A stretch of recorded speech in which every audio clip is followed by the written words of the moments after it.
artículo publicado en Madrid cuando promediaba los 22 años de edad, Borges refería el acerto de que no existe una esencial desemejanza entre la metáfora y lo que los profesionales de la ciencia nombran la explicación de un fenómeno. Ambas son una vinculación tramada entre dos cosas, a una de las cuales se le trasiega en la otra. Es de esta forma que cuando un geómetra afirma que la Luna es una cantidad extensa en las tres dimensiones, su expresión no es menos metafórica que la de Nietzsche cuando prefiere definirla como un gato que anda por los tejados. En ambos casos se tiende un nexo desde la Luna, síntesis de percepciones visuales, hacia otra cosa. En el primero, hacia una serie de relaciones espaciales. En el segundo, hacia un conjunto de sensaciones evocadas de sigilo, untuosidad y jesuitismo. Ahora bien, ninguno de estos mitos, ni el mito geometral que identifica la Luna como un sólido, ni el mito físico que identifica este sólido con un acervo de átomos fragmentables a su vez en electricidad, ni el mito lírico se presentan como simples reemplazos del trozo de realidad que demudan. Antes son, como todas las explicaciones y todos los nexos causales, subrayaduras de aspectos parcialísimos del sujeto que tratan hechos nuevos que se añaden al mundo. 1921, Jorge Luis Borges, La metáfora en textos recobrados. Buenas tardes.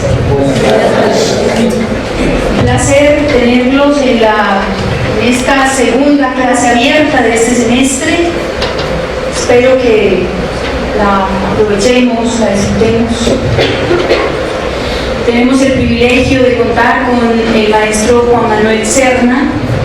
Profesor Serna es lingüista, reputado lingüista colombiano, periodista, muy reconocido en el país e internacionalmente. Profesor Serna es profesor de la Facultad de Educación, pero yo quisiera destacar entre los muchos saberes del maestro Serna ese de ser un verdadero maestro, generoso con lo que sabe, ese hecho de ser un lingüista. Yo creo que de los pocos lingüistas que tenemos en la ciudad y en el país. El profesor Serna es políglota, tiene esa capacidad extraordinaria de comprender y analizar las lenguas, pero también, y quizás lo que más me encanta del conocimiento del maestro, es un viajero incansable, a veces en las letras, a veces en el trasegar del caminar real, verdadero. El maestro compara culturas. Y en ese ejercicio de las culturas comparadas nos permite comprendernos y comprender al otro. Para mí es muy gratificante que sea hoy el profesor Serna el que nos acerque desde una perspectiva lingüística al concepto de la metáfora. Profesor Serna, muchas gracias. A usted muchísimas gracias, y para mí también es muy placentero que sea usted la que me presenta aquí hasta ante este amable auditorio. Pues lo que tenemos es un coloquio, una charla. No es una conferencia formal, por Dios, para que no le vamos a aplicar a esto el Reglamento Internacional de Debates. Así que el que me quiera interrumpir para reclamar, protestar o preguntar, lo puede hacer, ¿no? Sin ningún problema. La charla de hoy versa sobre la metáfora. A ver, vamos por partes, como decía Jack el Destripador.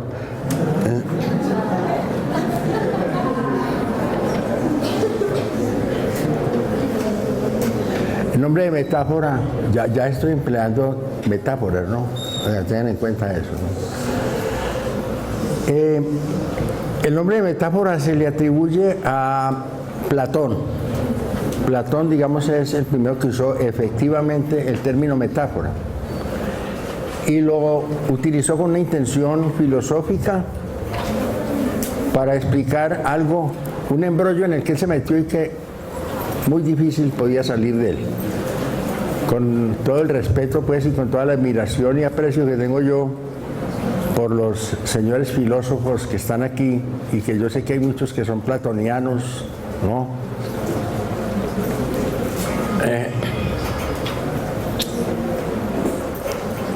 Platón fue un gran filósofo y no lo vamos a desconocer, lo mismo que Aristóteles.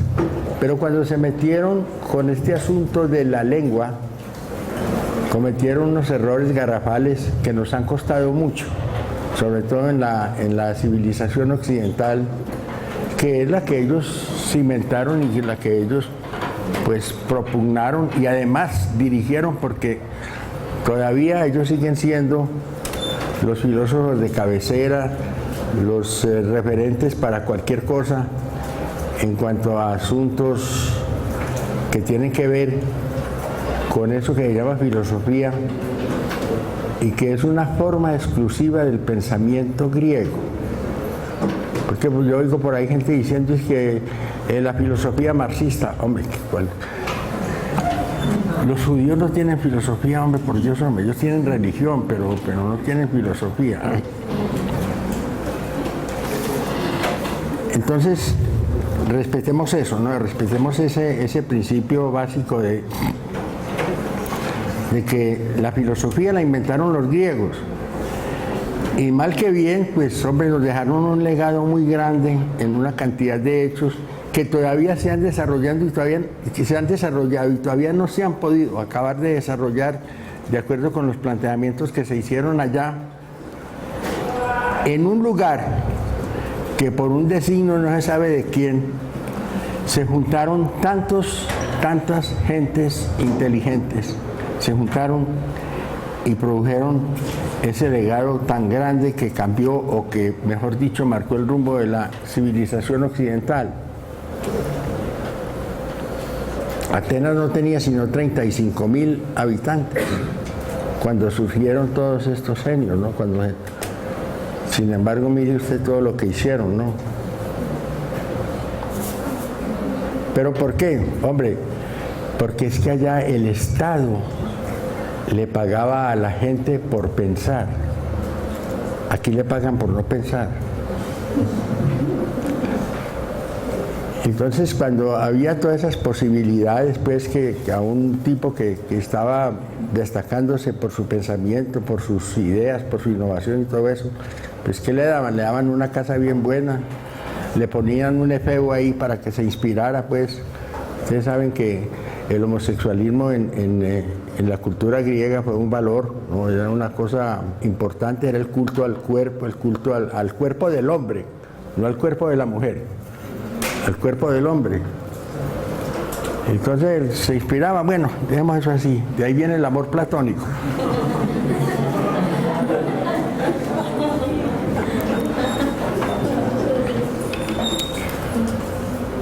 Platón pertenece a esa, llamamos nosotros, élite de filósofos que tuvieron tanta importancia. ¿Por qué? Pues además porque estaban metidos en la aristocracia, ¿no? El nombre de Platón era Aristócles. Lo mismo que el de Platón era un apodo, pues eso ya lo cuentan aún en la escuela, ¿no? Que tenía la espalda muy ancha. Lo mismo Aristóteles. Aristóteles, pues, no estaba digamos, en la cúpula, ¿no? En esa punta de esa arista que era la sociedad griega y que era verdaderamente la aristocracia por excelencia, porque la aristocracia es el gobierno de los que están en la punta, de los que están arriba. Que hay veces que dicen que es la oligarquía, no, la oligarquía no es el gobierno de los que están arriba, sino que es el gobierno de unos pocos, nada más, ¿no?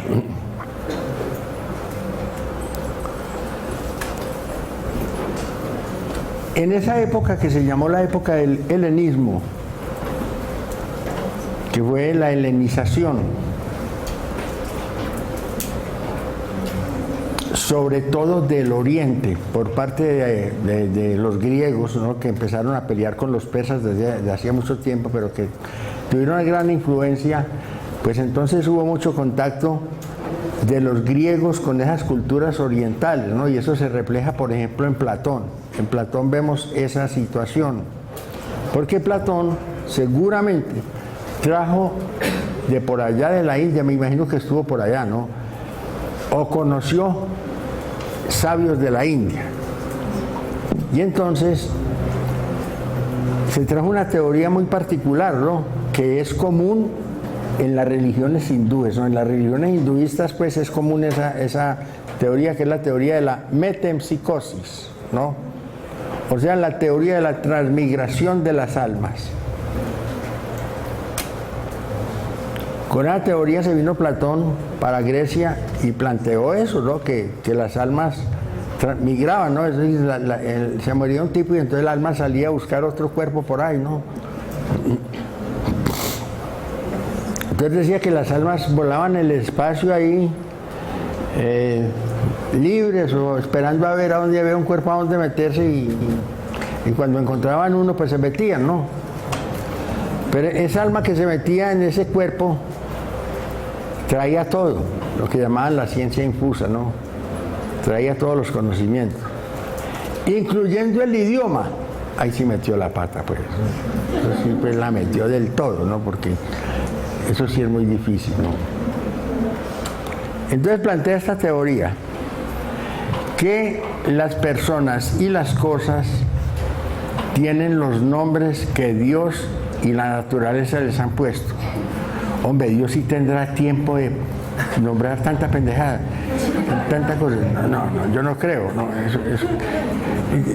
bajemos a la tierra, eso sí que es labor de humanos, ¿no? Esa cuestión de fundar un idioma, de inventar un idioma, eso tiene que ser labor de humanos, pues, ¿no? Eso, además un idioma es infinito. Nadie posee un idioma aquí que hablan y que domina tal idioma, y domina unas competencias, hombre. Pero dominar un idioma, eso es ridículo. Cuando ni siquiera se puede hacer un diccionario de un idioma, porque cuando usted lo complete, por mucho recorrido que haga, por muchos términos que recoja, ya cuando publique el diccionario, entonces hay unos términos que ya no se usan y otros nuevos que no aparecen ahí. Entonces eso es bobada. Por eso un campesino de Amalfi devolvió un diccionario que había comprado, y es que porque no traía índice. Empezando por el lenguaje infantil es riquísimo en onomatopeyas y da lugar a muchos términos que después se vuelven parte del sistema de la lengua. Por ejemplo, el verbo aupar. El verbo aupar, que quiere decir animar, exaltar o subir o cualquier cosa de esas, pues viene del lenguaje infantil, ¿no? Cuando el niño pequeño dice upa, para que lo suban, ¿no? Para que lo eleven. Entonces, y ahí toman eso y sacan un verbo. Eso es fácil, por ejemplo, en el español es muy fácil. Pero idiomas, por ejemplo, como el inglés, tienen muchísimas onomatopeyas. ¿Por qué? Porque el inglés inicialmente era un idioma monosilábico, así como el chino. El inglés es la lengua moderna que más se parece al chino actualmente, ¿no? Porque son lenguas aislantes que funcionan con palabras separadas y con monosílabos. Las palabras del chino son monosílabos. Entonces, en ese sentido es fácil formar la onomatopeya, como por ejemplo splash, knock, gulp, ¿no? Todas esas cosas, eso es fácil de formar en el inglés. Y se prestan para eso, lo mismo en el alemán también, ¿no? Pero con otros idiomas eso no es tan fácil. Yo no me imagino pues pegándole una patada a un banco y que diga banco. Eso pues no lo puedo explicar. Entonces, ¿qué hizo Platón? Lo que hizo Platón fue decir, no, un momentico, no, es que tenemos que también recurrir a la significación figurada. Y entonces ahí fue donde inventó el término metáfora. Metáfora viene de metaforeo, metaforos, que es yo transporto. Por aquí está Pachito, que es el helenista de cabecera mío, él me corregirá.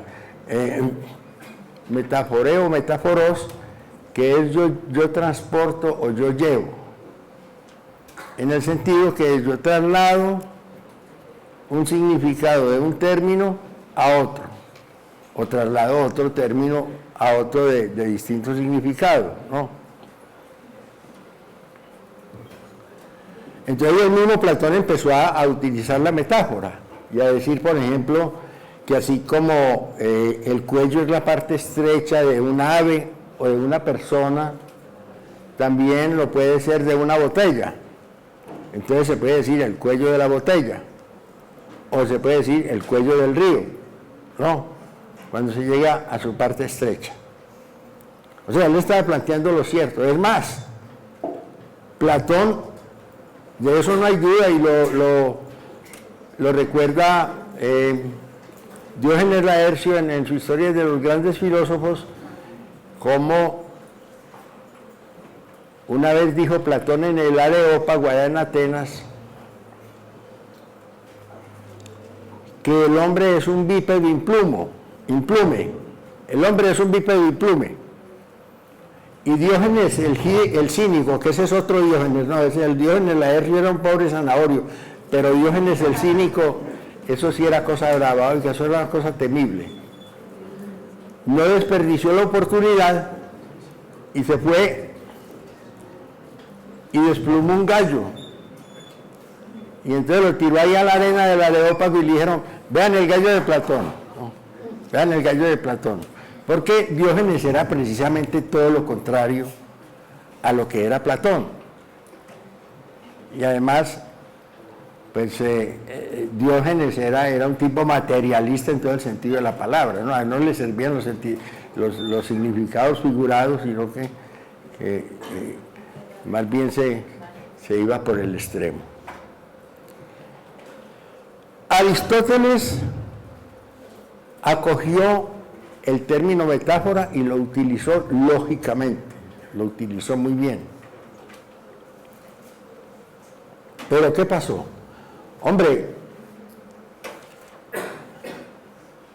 en una época en donde los griegos eran la cultura más preponderante, la cultura más floreciente que había,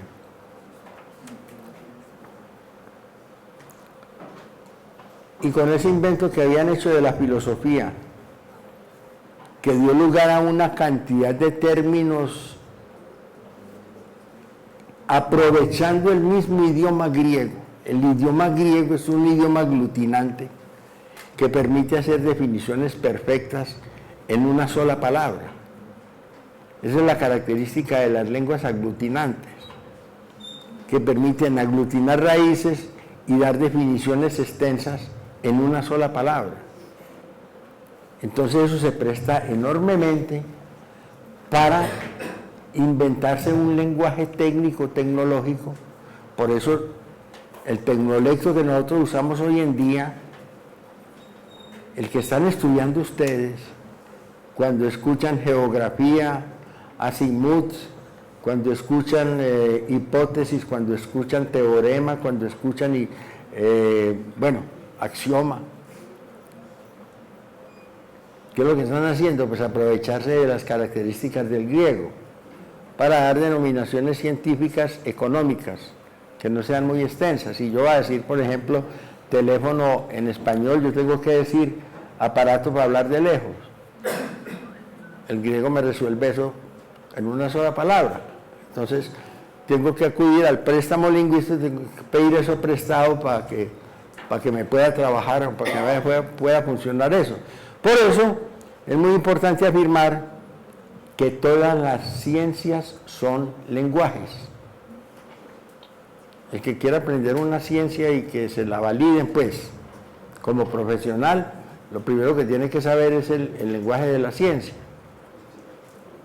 Entonces, ¿quién es un médico? El que sabe el lenguaje de la medicina. Yo conozco yerbateros y teguas que saben más que un médico, pero no saben ese lenguaje. Entonces están fregados, no pueden cobrar 150.000 o 200.000 por una consulta. Pero el que lo sabe sí, porque si, por ejemplo, a un médico le llega un paciente y él lo examina y le dice, hombre, yo te encuentro bien, yo te veo bien, ¿no? Pero pone mucho cuidado con esa bromidrosis. Le dice bromidrosis y lo mata. Entonces, ¿qué hay que hacer, doctor? Hay que llamar a la familia, hacer testamento, hay que pedir sangre o qué hay que hacer. ¿Cuánto vale la hospitalización o la operación? No, hombre, es una simple pecueca. Pero para poder cobrar esa plata él tiene que decir bromidrosis, porque si a mí un médico me dice que tengo pecueca, lo levanto a patadas. Se presenten esas situaciones. Entonces, Aristóteles, que inventa gran parte de la filosofía, ¿no? Por lo menos la desarrolla y en qué forma, ¿no? Entonces se inventan los términos filosóficos que son términos técnicos perfectos. Por eso él despreciaba la metáfora. A él no le gustaba la metáfora. Él decía que eso era vulgar, que eso era muy vulgar, que la metáfora no era buena por eso, ¿no? Que porque desvirtuaba o rebajaba el nivel de lo científico. Esa misma estamos viviendo ahora, ¿no es cierto? La misma cosa estamos viviendo ahora.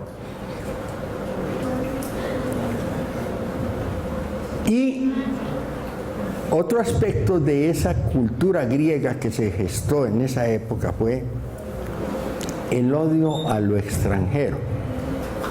Los griegos despreciaban al extranjero, lo consideraban inferior. Y para ellos el mejor idioma del mundo era la lengua griega.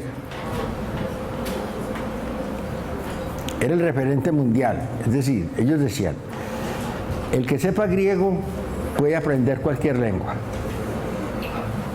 porque ya este es el modelo universal de las lenguas. Entonces se pudieron estudiar el griego, pero con unas equivocacioncitas. Primero, con la de Platón. Ellos se basaron en la gramática de Dionisio Trax. Gramática, oigan bien. Gramática es grafemática, o sea, es el estudio de la lengua escrita. El grafema es la letra, ¿no?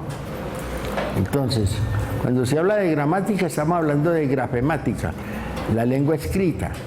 Y la lengua escrita tiene unas condiciones sociales que no las tiene la lengua hablada. Allá hay una gran diferencia enorme que hace que los estudios que se vayan a hacer de estos hechos se tengan que segmentar o dividir, porque yo no puedo analizar con los mismos criterios la lengua hablada que con los que analizo la lengua escrita. Eso sí, pues es un hecho irrebatible, eso no tiene discusión. Ellos se basaron en la gramática y ellos querían establecer un sistema, así como la lógica de Aristóteles existe principios universales, como por ejemplo la causa y el efecto, que se aplican a casi todas las cosas, ¿no? Pues él también quería crear una serie de principios universales que rigieran todas las lenguas a partir del griego. Y entonces se basó en las analogías. Las lenguas son analógicas, claro, las lenguas tienen que ser analógicas y no las maneja nadie. Me explico. Por ejemplo, los días de la semana en español: lunes, martes, miércoles, jueves, viernes. Hay una analogía en la terminación de esas palabras, en la forma de esas palabras, que las asocia, ¿no? Las agrupa.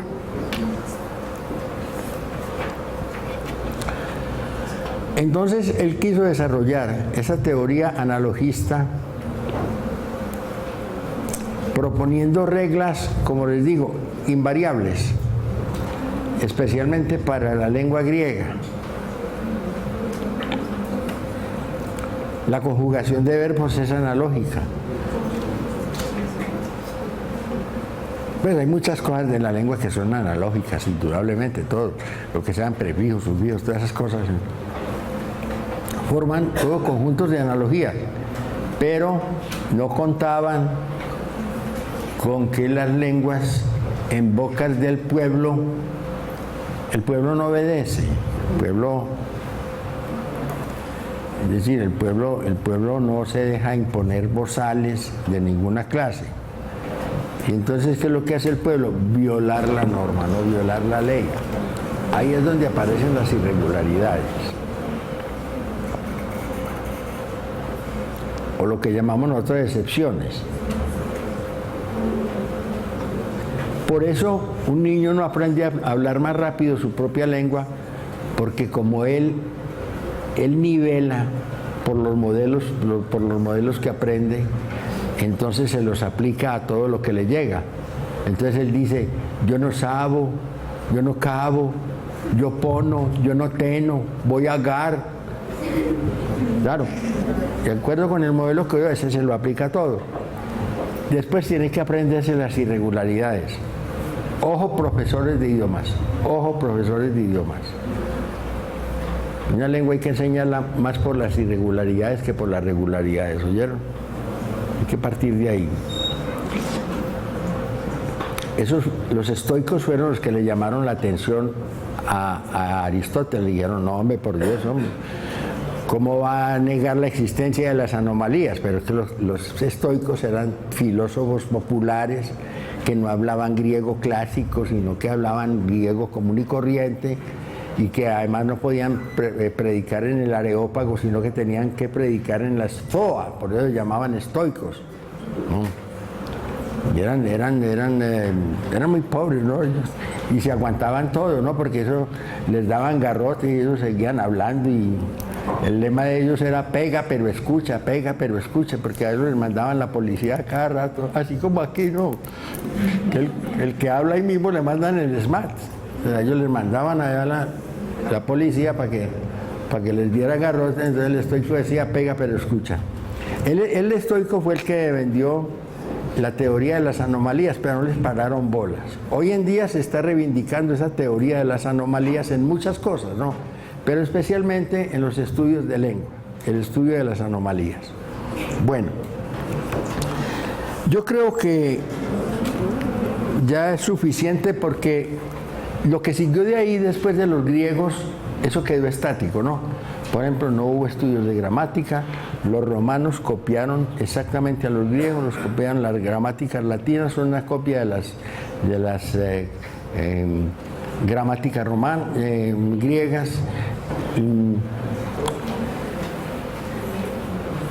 No hubo así pues nada extraordinario, ¿no? Santo Tomás se acogió al decir de Aristóteles, y tampoco le gustaban las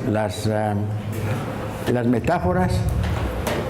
Yo no sé si los padres de la iglesia, lo que llamó la patrística, los grandes traductores como San Jerónimo, por ejemplo, yo creo que San Jerónimo sí fue un tipo que se preocupó mucho por el estudio de la metáfora, porque la Biblia está llena de metáforas, ¿no? La Biblia es puras metáforas, ¿no? Lo que llaman la parábola, por ejemplo, eso es pura metáfora, ¿no? Bueno, digamos lo siguiente. Las lenguas se quedaron quietas en lo escrito. Es decir, lo que estaba escrito, eso se quedó invariable. Tanto que cuando el latín se fragmentó, se atomizó, después de la caída del Imperio Romano y todo lo demás, cuando empieza la Edad Media y empiezan a aparecer idiomas y dialectos, ya la gente no se entendía. Tuvieron que ir a rescatar el latín, que lo tenían guardado los monjes en los monasterios, porque había seguido siendo la lengua de escritura, se escribía en eso. Entonces allá fueron a pedirlo prestado para poderse entender. O sea, el latín se volvió el inglés de la Edad Media. Cuando llegamos ya a la lingüística moderna, entonces ya nos encontramos con unas situaciones bien interesantes. Mencionamos primero que todo a Ferdinand de Saussure, que es el padre de la lingüística moderna. No hay duda de eso. Advirtiendo, por aquí hay traductores de la obra de Saussure, y yo creo que por ahí está Rodrigo, ¿no es cierto?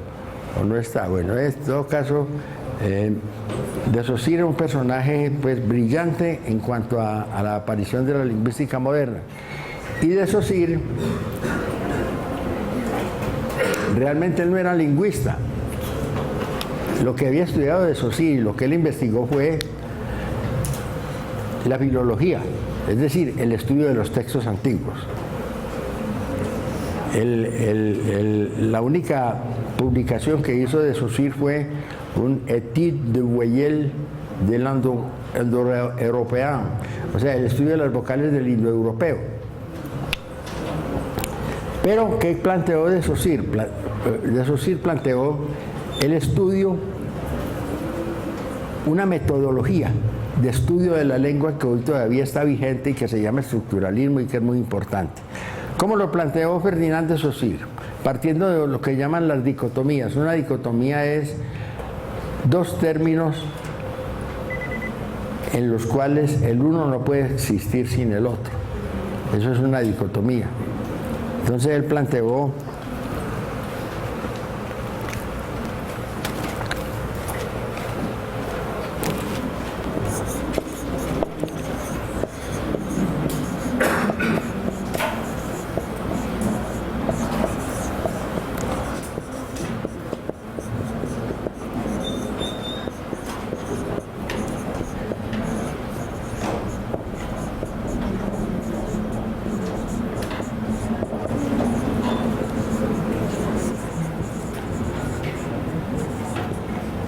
bueno, hay más. Entonces, miren, lengua habla, ese no, pues no lo vamos a desarrollar. Pero esta parte de significante y significado, ese sí. Porque ahí es donde partimos para hacer un análisis de la metáfora. ¿Cómo lo planteó él? Así, de esta manera, ¿no?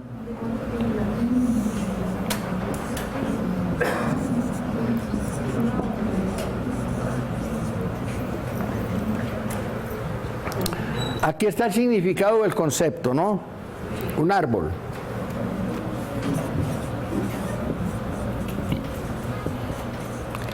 Y aquí está el significante.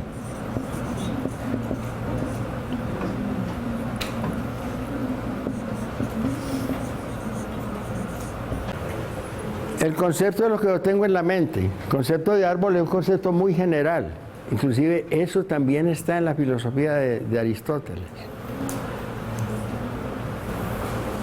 Pero esto es lo que me permite expresarlo, ¿no? Decir que es el conjunto de sonidos que yo agrupo de tal manera para que esto me dé la expresión de este significado y se llame significante. Por eso los sonidos son los significantes del idioma. Todos los idiomas se basan en sonidos, es decir, no hay ningún idioma nace escrito ni de otra manera, o como decía Aristóteles, pues, no. Perdón, Platón, como decía Platón, un idioma nace oral. ¿Por qué? Porque es que el hombre está especialmente destinado a la comunicación oral por lo que tiene aquí, por este aparato fonatorio que es producto de la evolución. Por eso el hombre es oral. Además, porque el hombre es un ser especialmente preparado para el sonido idiomático. Sí.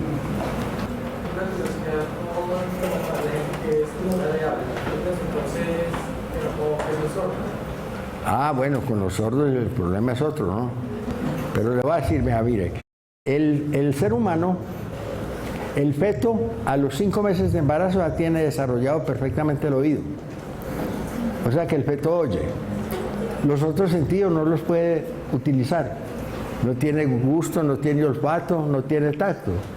Pero en cambio el oído sí, porque él percibe la onda sonora que llega desde afuera. Eso traspasa el líquido amniótico. Entonces él oye.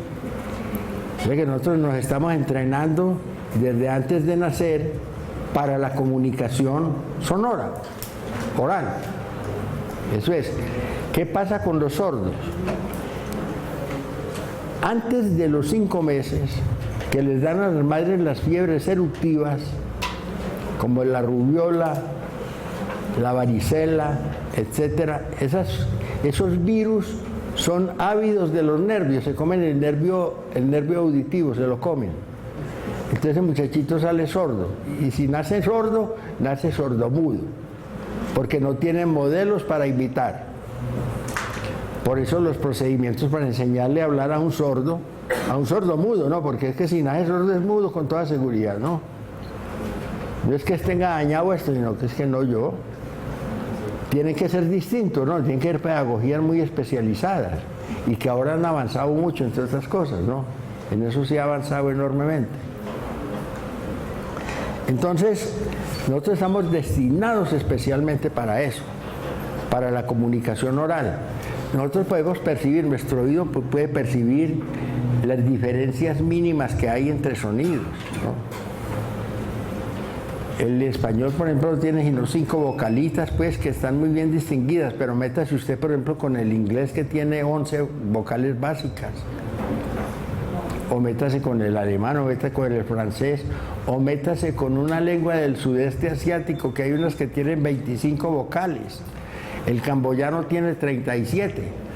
Oye, tiene un oído muy, muy adiestrado para que perciba todas esas pequeñas diferencias. Y además, porque el sonido, aunque no tiene significado en sí mismo, sí es significante. Es decir, puede cambiar el significado. Eso fue lo que le pasó a 2 tipos que estaban en la cárcel, y entonces el uno le dice al otro: ve, hombre, pensar que estamos aquí en la cárcel por un sonido. Y yo, ¿cómo así, hombre? Y yo, claro, si en vez de haber hecho una estafa hubiéramos hecho una estufa, estamos en la calle, ¿no?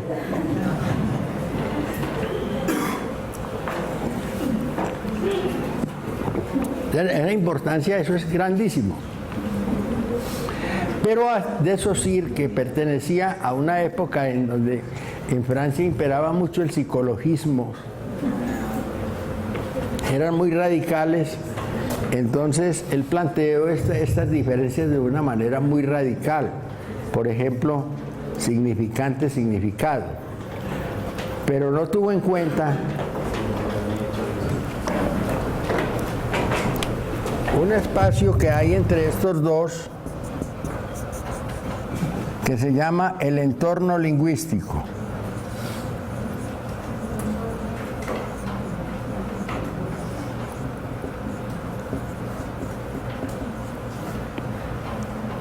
¿Qué es el entorno lingüístico? El entorno lingüístico son las circunstancias que rodean la expresión de todo tipo, emocionales, sociales, históricas, lo que usted quiera. Cualquier tipo de circunstancias que rodeen la expresión pueden cambiar esa expresión. Y entonces ahí es donde nosotros aparecemos ya vislumbrando el tema de la metáfora. ¿Esto qué quiere decir? Quiere decir que las cosas no son tan radicales como dijo Ferdinand de Saussure, sino que un término puede cambiar de significado. Eso se llama polisemia.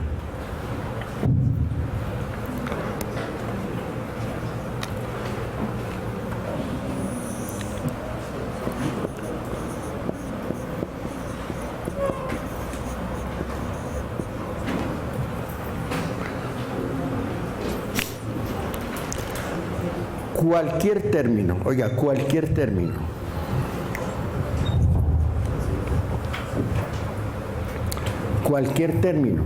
que sea de uso tiene más de un significado. Díganme cualquier y verá. Bandera. ¿Cómo? Bandera. Bandera. Bandera. Bandera, bueno. Muy bien. La bandera es un trapo, ¿no es cierto? Sí. Pero cuando dice ese estudiante utiliza como bandera que tiene un apellido muy, muy honorable, ¿no? Bueno, sí. ¿Me van a banderear o qué? Oiga, es el lenguaje sencillo del pueblo, pues, pero como el español permite que se formen verbos a partir de sustantivos muy fácilmente, entonces yo de bandera puedo sacar banderear. Así como de camello saco camellar. Entre otras cosas, camello es un pobre jorobado en el desierto.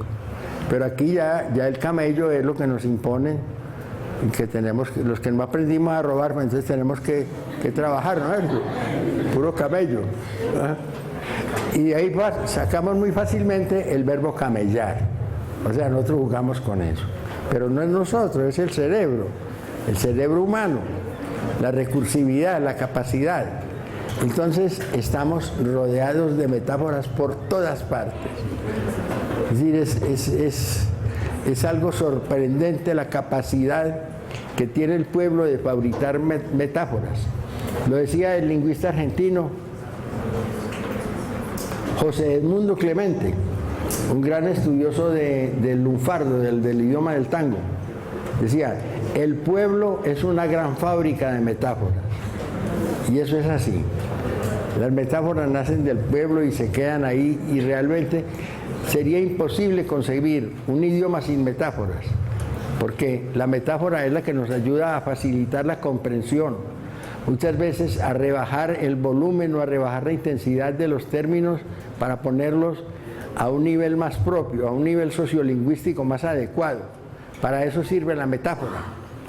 Y por eso estamos siempre en función de la metáfora.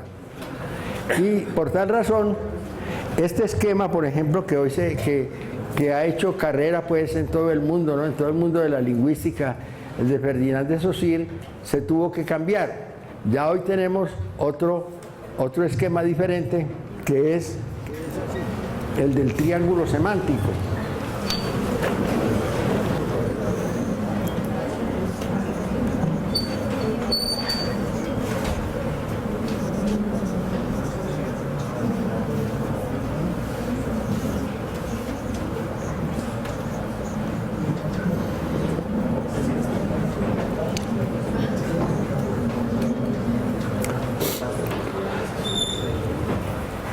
Entonces, vea, aquí tenemos,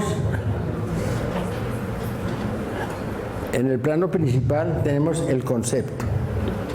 El concepto que yo tengo del objeto es claro, ¿no? Eso tiene una relación directa, o sea, lo que yo estoy viendo, lo que estoy representándome es una naranja, ¿no es cierto? Naranja. Lo mismo la relación del concepto con el nombre, se llama naranja. Pero entre el nombre y el objeto no hay relación directa. Es una relación arbitraria. O sea, eso se pudo haber llamado de otra manera. De hecho, en inglés se llama orange, ¿no? Y en alemán, Apfelsine y lo que ustedes quieran, ¿no? Bueno. Entonces tenemos aquí naranja, ¿no? ¿Qué es la metáfora? Es simplemente la extensión del concepto. Es la relación. Esto lo llamo referente primario porque es el significado objetivo que tiene el objeto, ¿no? Naranja.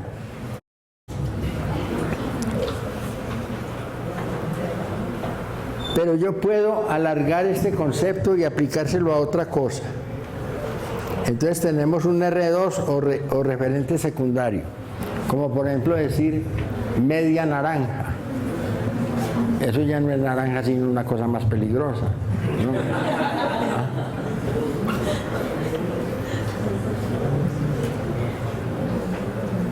Eso es una metáfora. Eso sencillamente, para que vean que esto es demasiado simple. La metáfora es la relación de un referente primario con un referente secundario.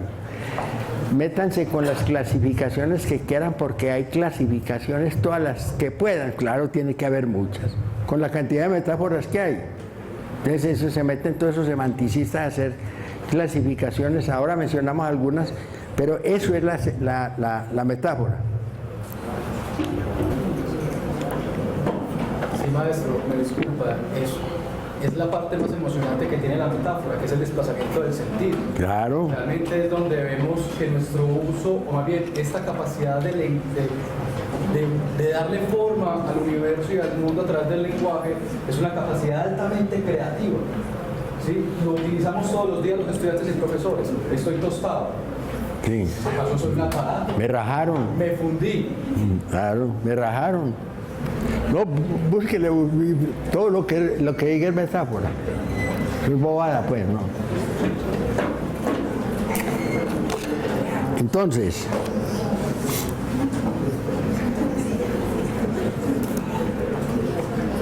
a ver, ahora, ¿por qué no ha tenido tanta importancia el estudio de la metáfora? Por la misma razón que de lo que les comenté, que es que hay un elitismo en este sentido, ¿no? Como Aristóteles decía que la metáfora no era buena, pues no era recomendable. Y el mismo Santo Tomás de pronto se quedó por ahí ya subyacente y entonces la gente no le da importancia a las metáforas.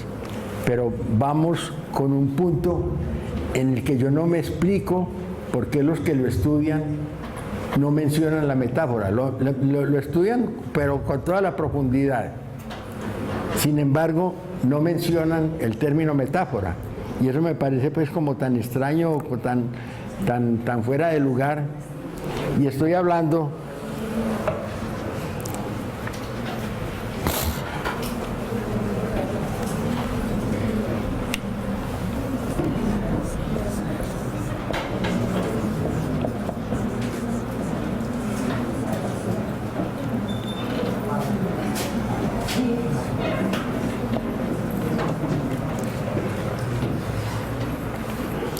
de la paremiología. Y la paremiología es el estudio de los refranes, ¿no?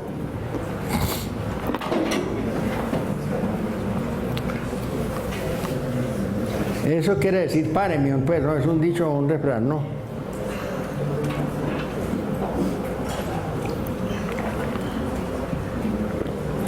No hay sociedad, oiga, no hay sociedad, porque esto es un fenómeno social, que no se exprese a través de dichos y refranes.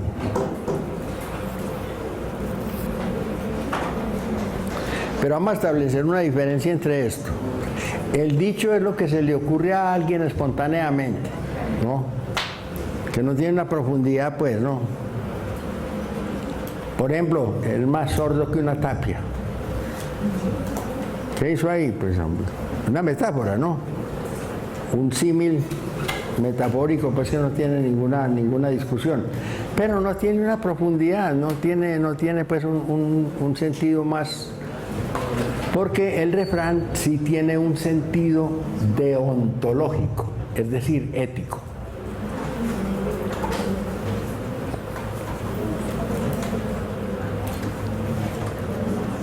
Entonces, cuando a mí me decían pequeño, ni manos en plata ni ojos en carta, ¿qué me estaban diciendo? No meter la mano a un bolsillo ajeno y no leer lo que otros escriben o las cartas de otros, ¿no? Porque es una violación a la intimidad. Por eso se han dañado muchos matrimonios, hombre. Y no van a creer que es culpa de las mujeres, ¿no? Hay maridos más celosos y más jodones que cualquier otro, entonces pueden a revisarle el celular a la mujer y se daña el matrimonio por pendejos, ¿no? Que lo manda a buscar donde no tiene que buscar, ¿no? Eso es así, pues, ¿no? Pero vea cómo se expresa de sencillo el refrán. Tiene una profundidad tremenda, ¿no? Una profundidad, pues, imagínense, no robar, no violar. Diga a mi profesor. Maestro, gracias. ¿Hay algún matiz que diferencie, por ejemplo, la estructura reflexiva sobre el ser o sobre la moral que tiene el refrán en distintas lenguas. Por ejemplo, el refrán en las lenguas anglosajonas gozaría de qué frente a las de las lenguas romances, por ejemplo, e incluso el refrán en el mundo griego, por ejemplo. ¿Qué matices gozan dentro de lo ético, lo moral? Los que tengan la cultura. Los que tengan la cultura, oiga, es esto, me explico mi profesor. Todo esto es cultural, completamente cultural. Vamos a ver. El francés, que es más preciso que cualquier cosa, ¿no? El francés es un idioma muy preciso. Yo no puedo decir en francés, por ejemplo, je ne sors pas avec ce mauvais temps. Yo no salgo con este mal tiempo, porque si lo digo así, entonces porque no voy a salir con ese mal tiempo cogido el brazo, ¿no? Si no digo, je ne sors pas par ce mauvais temps, si yo no salgo por culpa de este mal tiempo, así hay que decirlo en francés, ¿no? Bueno, entonces el francés es muy simple para ciertos refranes, ¿no? Como por ejemplo, tel père, tel fils, tal padre, tal hijo, ¿no? ¿Cómo lo decimos nosotros aquí en Antioquia, mi profe? Dígame a ver. Y otro mejor todavía. Y ojo de chucha rabipelado. Ah. Entonces se volvió antioqueño, ¿no? En inglés también es más preciso. Pues, Claro, claro, es más corto para eso, pues porque el inglés también es un idioma pobre gramaticalmente, no tiene esas variables o esas posibilidades que tiene nuestro idioma. Pero el refrán cumple una función de control social tremenda. Y es una lástima que las familias y los pedagogos se hayan olvidado de enseñar con los refranes. Miren las fábulas, por ejemplo. ¿Qué son las fábulas? Es una aplicación de la metáfora referida a los animales, a seres de la naturaleza. Ponen a hablar a la tempestad, ponen a hablar al río, ponen a hablar al burro, a todo eso.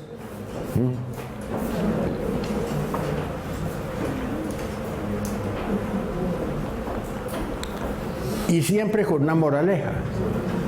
Entonces, por ejemplo, entre los griegos, el principio ético. En lo religioso también el principio ético. Esos son lo que llaman las sentencias. Las sentencias son las que aparecen en los libros sagrados. Son refranes, pero sacados de los libros sagrados.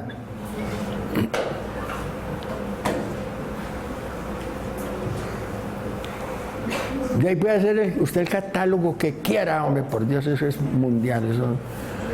El que a hierro mata, a hierro muere. Eso es.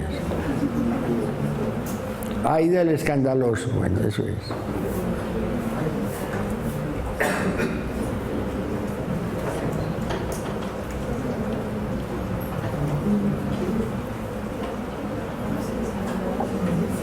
Entonces, cuando utilizamos una cita, ¿qué es? Una cita es una mención de un personaje, por lo general literario. ¿Sí? Como las que hizo, por ejemplo, la profesora ahora aquí hablando de Borges, ¿no?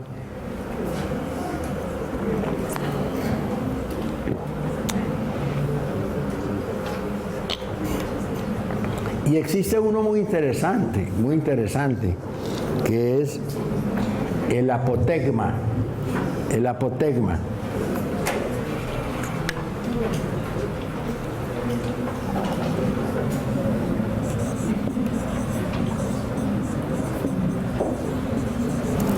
Que es la asimilación de una verdad científica, de unos términos científicos, a unos términos de refrán o a unos términos de dicho popular. Por ejemplo, todo lo que sube baja, eso es la ley de la gravedad, ¿no? El que muere de rayo no oye el trueno, nada menos la comparación entre la velocidad de la luz y la velocidad del sonido, ¿no? Sí, verán.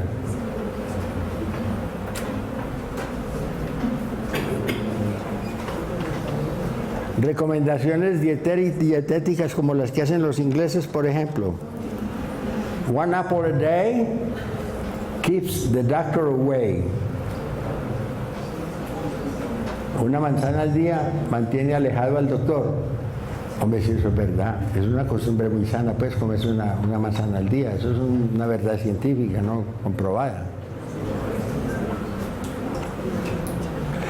Y aquí tenemos también nuestros apotegmas paisas, ¿no? Resulta que en esta universidad hay un profesor que hizo historia, por lo bueno que era, ¿no? Un maestro querido, don Octavio Harry, que enseñaba geometría y matemáticas. Yo no soy muy ducho en eso, pues, porque yo soy muy malito para las matemáticas inferiores y yo odio esa vaina. Yo no podía entender cómo era que un tipo metía 2 letras en 2 paréntesis y después llenaba 3 tableros. Esto no es para cristianos, esto no es para mí. En todo caso, don Octavio Harry tenía que explicar la abscisa y él hablaba en términos matemáticos y había un muchacho que le decía que no entendía. No, ¿entendés? No entiendo, don Octavio. Hasta que el tipo se cansó, se llenó de impaciencia y le dijo, vení para acá, párate ahí, abrí las piernas. Abrió las piernas. Lo que te cuelga es la abscisa, ¿oíste?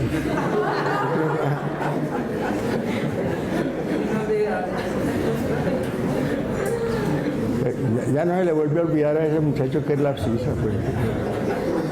Eso sí es bobada. Entonces, como ven, hay una riqueza espectacular en lo que es la aplicación de la metáfora, pero a todos esos aspectos de la vida. Es que se ponen a separar eso como si fuera pues una cosa intocable, como si... No, la metáfora está en todo, en cualquier símil que usted haga, y que tiene más presencia 50 de cilantro.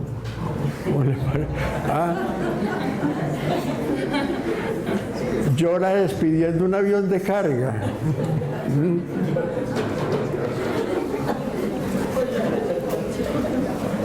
O cuando ya lo vuelve poesía, ¿no? Como por ejemplo,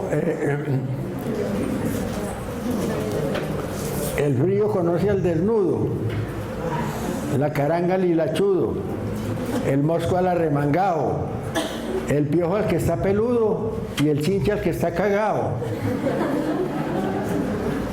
Eso es de la cultura, esa es, ¿no? Así es como es. No veo una mejor descripción que esa, ¿no?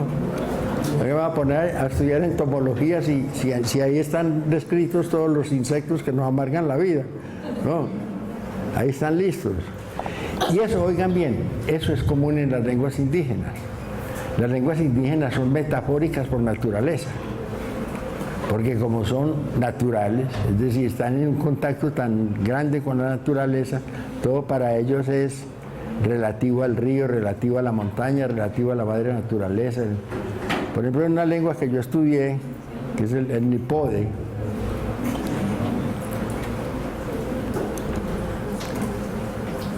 ¿qué opinas tú? Se dice de esta manera. Ni nomo o come que haide. Hoide. Ni nomo o come que hoide. Es decir, ¿de qué lado se acuesta tu corazón? A preguntar, ¿qué opinas tú? Y una vez, traduciendo un manual de la Cruz Roja, encontramos la palabra objetivo. Y yo, esto no es palabra indígena. Yo voy a preguntar a un viejo cómo se dice objetivo en lengua indígena. Le pregunté a un viejo, le dije, hombre Anastasio, dígame, ¿cómo expreso esto? Y ahí mismo me dio la palabra. Me dijo, genócano. Entonces, el verbo genode es el verbo, algo así como buscar o esperar, tener la esperanza de, como el verbo hope en inglés. El verbo gaika, que es querer, aquí está. Y lo otro, una partícula sustantival. O sea, la esperanza que se quiere buscar. Eso no es más bonito que objetivo. La esperanza que se quiere buscar. Por ejemplo, como son culturales, hay que hacer una conversión. Por ejemplo, en inglés, pull the leg es lo que más se parece a mamar gallo, ¿no? Pero ya en español, si yo le digo a otro, me estás jalando la pierna, pues no, eso no sí quiere decir nada. No me dice nada a mí, ¿no? Pero entre la cultura de ellos eso es que es muy bueno, yo no sé, ¿no? En alemán es todavía más interesante. Durch den Kakao ziehen, o sea, jalarlo del cacao. Lo que yo no pude saber cuál era el cacao, pero durch den Kakao ziehen es mamar gallo en alemán.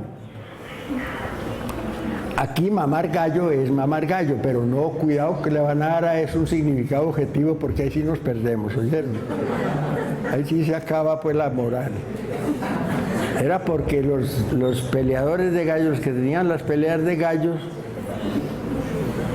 para ganar tiempo, decían que un gallo estaba muy herido y que había que reavivarlo, pues revivirlo, ¿no? Y entonces empezaban a chuparle el pescuezo y a lamerlo. Claro, así es lo que hacen los galleros, y así verá. Entonces ponen a mamarle el pescuezo al gallo y eso lo llamaban mamar gallo, o sea, perder tiempo, ¿no? De ahí viene, ese es el origen de eso.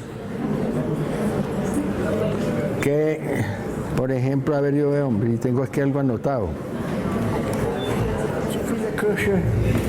Verderben den Brei. O sea, demasiados cocineros se tiran en el guiso. Aquí decimos, tantas manos en un plato no caben, ¿no? O muchas manos en un plato no caben. Bueno, y así por el estilo.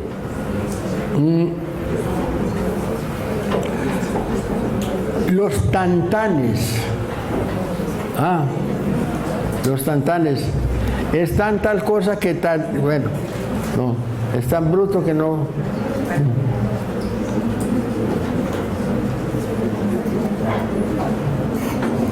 Es tan amarrado que no caga en falda.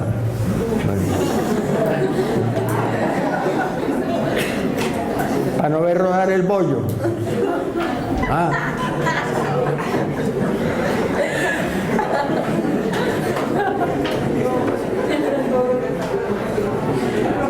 Ese es el mundo de la metáfora, eso es. Ahora, lo que usted me dice, profesora, yo lo tengo por aquí anotado en un librito que escribimos para enseñar español a los indios. Porque es que yo me enredo con eso. Pero vea, las metonimias que usted me dice, mi profesora, vea.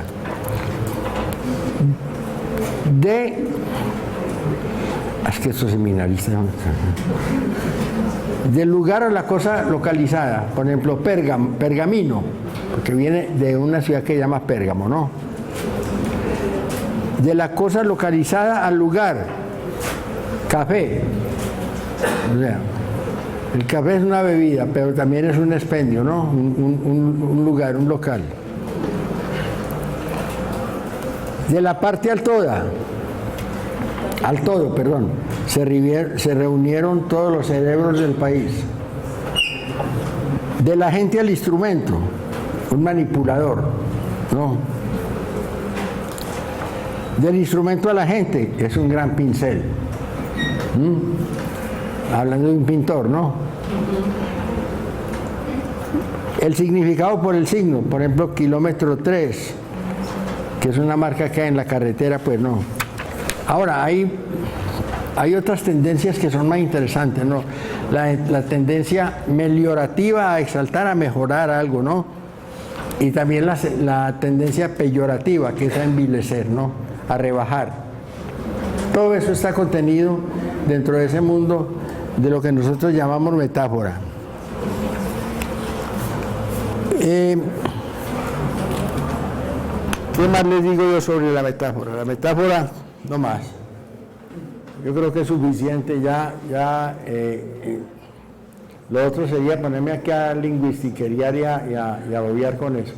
La metáfora es la expresión más legítima que puede tener un pueblo y es precisamente la comprobación de su recursividad y de su capacidad. Yo creo que no podemos despreciar la metáfora, y cada profesor que esté enseñando y que pueda ilustrar su tema, su asignatura con metáforas, lo está haciendo muy bien, porque tiene mucho de dónde echar mano, indudablemente. Muchas gracias.